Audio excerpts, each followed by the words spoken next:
All right, for the warm-up, the first question was the square root of negative 49. So we're going to break that down to the square root of 49 and the square root of negative 1. So we just pulled out the negative 1, and you guys know that the square root of negative 1 is I.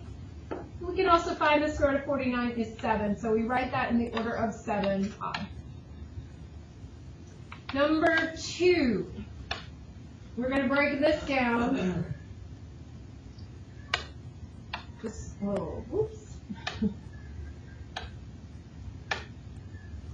Okay, number 2, we're going to break that down to the square root of 98 and the square root of negative 1. The square root of 98 breaks down further. What goes into 98? 49 and 2. Remember, it has to be a perfect square. So the square root of 49 is 7. The square root of negative 1 is I. And then we put the radical by itself, square root of 2 at the end. For order, that would be the order that you would write it in. Always the number, the I, and then the square root. And then for question 3, you're going to distribute your negative sign that is next to the parentheses. So we're going to distribute it because it's next to the parentheses. So we have 3 plus 2i minus 2 plus 5i. So that distributing the negative sign changes the signs. Then we collect our like terms. It is a like term if it has the same variables, the same exponents. We treat I like it's a variable, even though it's not really. So when I'm going to combine up here, what is my like real answer terms? The 3 and the minus 2, so that's 1. And then my imaginary like terms would be the 2i and the 5i. So we write plus 7i. When we write our imaginary and real numbers together, we always write it in the order of the real part plus the imaginary part, which we called last time a plus bi. So the imaginary part also, it always comes last. Okay, good review. Let's add on to our notes today. You're going to go through your notes and find example 4. We'll do that one together. Example 4, A and B.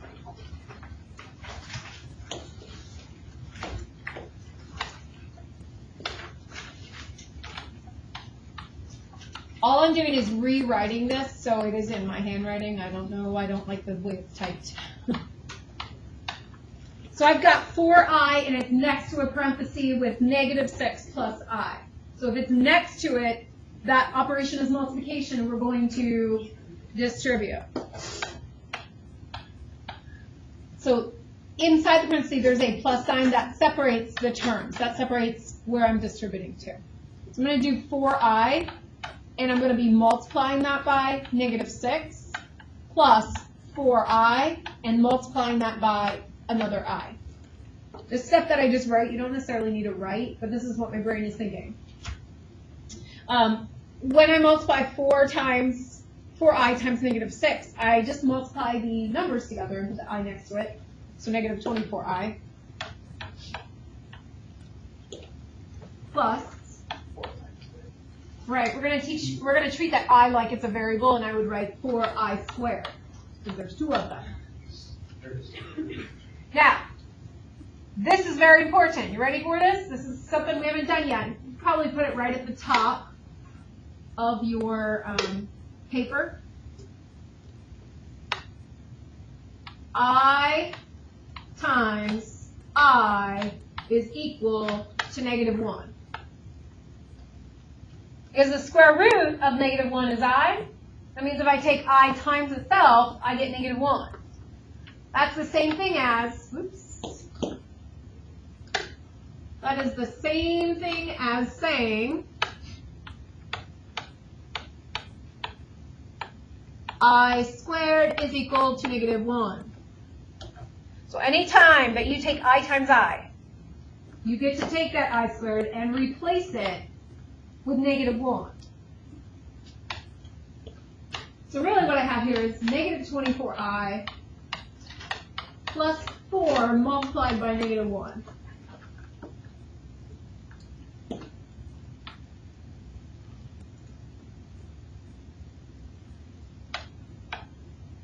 I'm going to rewrite that in a plus bi form. So when I look at these two numbers, they're not in the correct order. So I'm going to put the negative 4 first. Minus 24.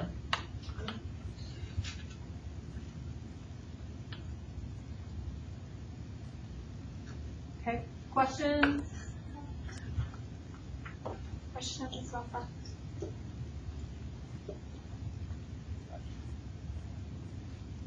Could you ever get like an I to the cube, or are we not ever going to do that? We may eventually do that. We're not doing that yet. Okay. But I cubed, just out of your curiosity, would be like I squared multiplied by an I. And we know that I squared is negative 1 times I divided by negative 1I, yeah. We could do that stuff. You're not going to have that today. You will not have it today, though. Okay, the other example, question B. We've got two binomials. How do you multiply two binomials? FOIL method, excellent. So we're going to multiply first 9 times negative 4, it's negative 36. Then 9 times 7i, that's positive 63i. Then we have negative 2i times negative 4, that's plus 8i. And negative 2i times positive 7i, so that's going to be negative 14i squared. When you do these on your own, it's easy to go fast and forget the I squared. Make sure if we're multiplying I times I, we now have I squared.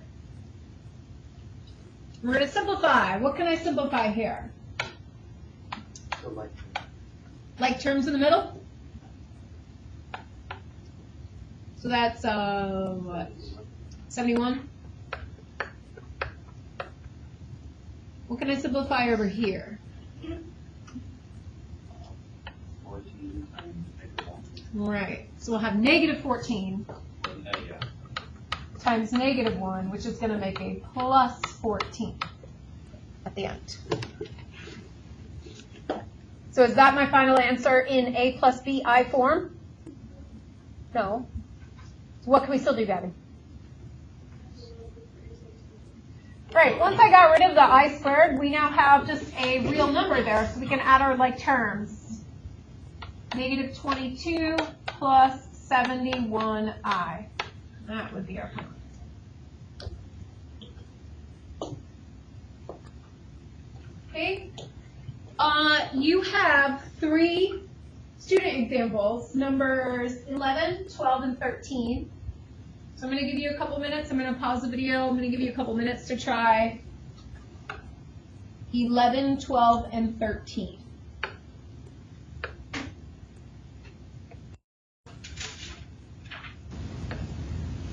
All right, the first one, there is no plus signs between this. There's no plus sign, so this is straight up just multiplying. So we're going to multiply negative 3 times 10, which is negative 30, and I times I is I squared. So that's the same thing as negative 30 multiplied by negative 1, so positive 30 would be our answer. The second one, there is a subtraction sign, so we are distributing. We have 8i minus I squared. So we have 8i minus negative 1. We have 8i plus 1, and reorder it 1 plus 8i so that it is in the correct order. The last one we're going to FOIL. 3 times 5 is 15. 3 times minus 1 is negative 3i. Then we do I times 5 is plus 5i. And I times negative I is minus I squared. So I'm going to combine my like terms in the center, and I get plus 2i in the center. And then over here I have minus negative 1.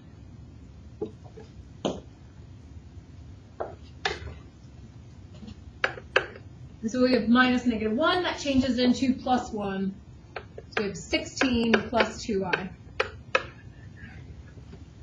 for our answer. Okay? The rest of the examples are solving now, and we did that before our exam, we did that before break. Solving it would be finding the x-intercepts on the graph. We have different methods. We could do it by factoring, we could do it by square rooting, and that's what we're going to do today, is the square root kind.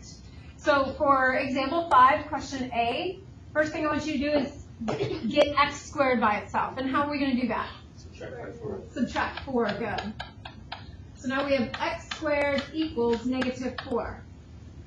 So then how do we cancel out x squared? But if I square root it, see there's a squared there, that tells me I should have 2 answers. When I do that square root, how am I going to get 2 answers? You have to have the plus or minus with it. If you don't, you're not going to get 2 answers. So I have x equals, I've got plus or minus square root negative 4. Now all of these we are simplifying, so I'm not going to leave it with a negative underneath the square root. So I'm going to break that down to square root of 4 and square root of negative 1. I'm going to bring down my plus minus. I'm going to square root my 4, that's a 2. I'm going to square root my negative 1, that's an I. And I notice how many answers I have. How many answers? I have 2. If I have more than one answer, I'm putting it in set notation with the fancy squiggly brackets around it. See where my squiggly brackets are? They're around, or after the equal sign, around the entire plus minus 2i. Notice the plus minus is in front of the 2. This is the correct order of writing the answer.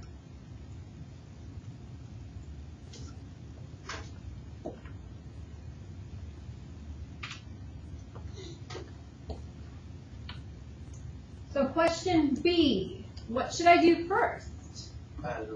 Add 11. 2x squared equals negative 36. Yeah, the next thing I need to do is divide out the 2. I don't want to square root until I have x squared by itself. So I'm going to divide by 2. It's going to give me x squared by itself equals negative 18. Yeah.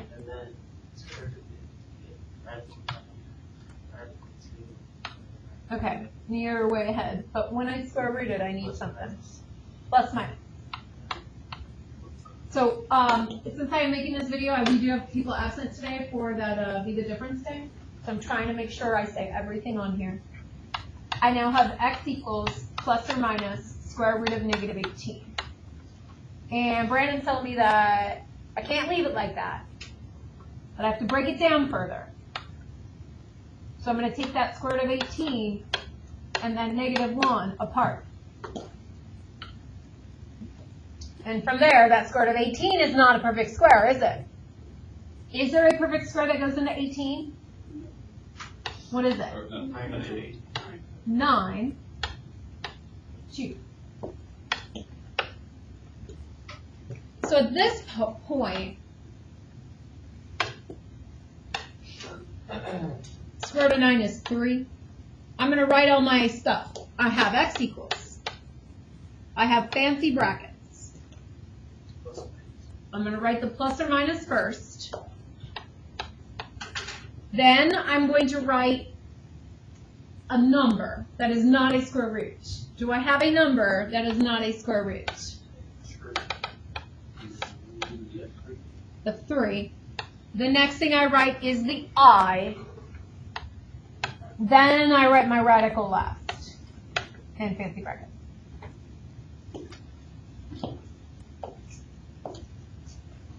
Okay? One more example. We've got example 6. Example 6 says, find the zeros. And that's another thing that we did before our exams. We did find the zeros. Who remembers what find the zeros means? Set them equal to 0. Just set the f of x equal to 0 and do it like a function, or not like a equation. So we're going to take this f of x and we're gonna make it into 0. That's what find the zeros means. It means take out f of x and make it 0. Do you guys remember what that means on the graph? Find the zeros, what that means on the graph?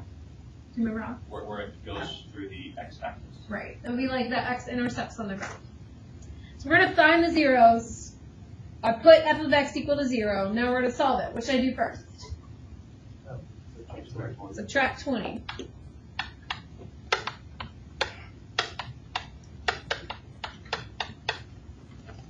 And then we divide by 4. So I get negative 5 equals x squared.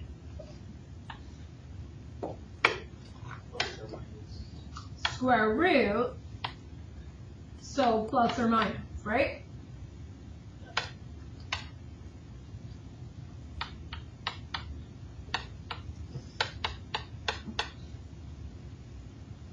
Are we allowed to leave the negative under the radical? No. What are we going to do?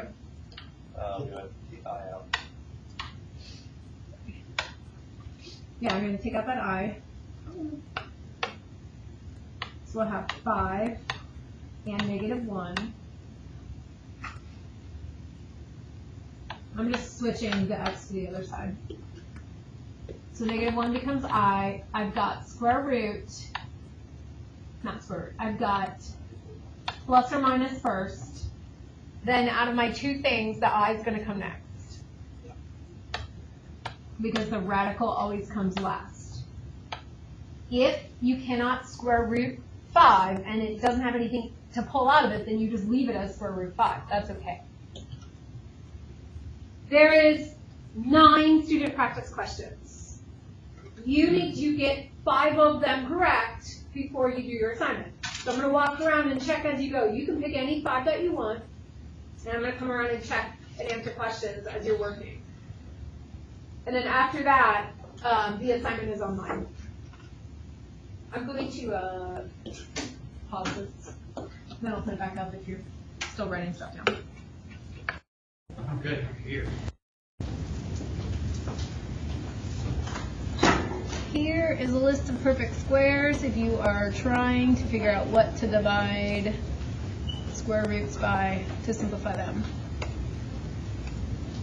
Assignment is online, 3.2, day 2. Enjoy.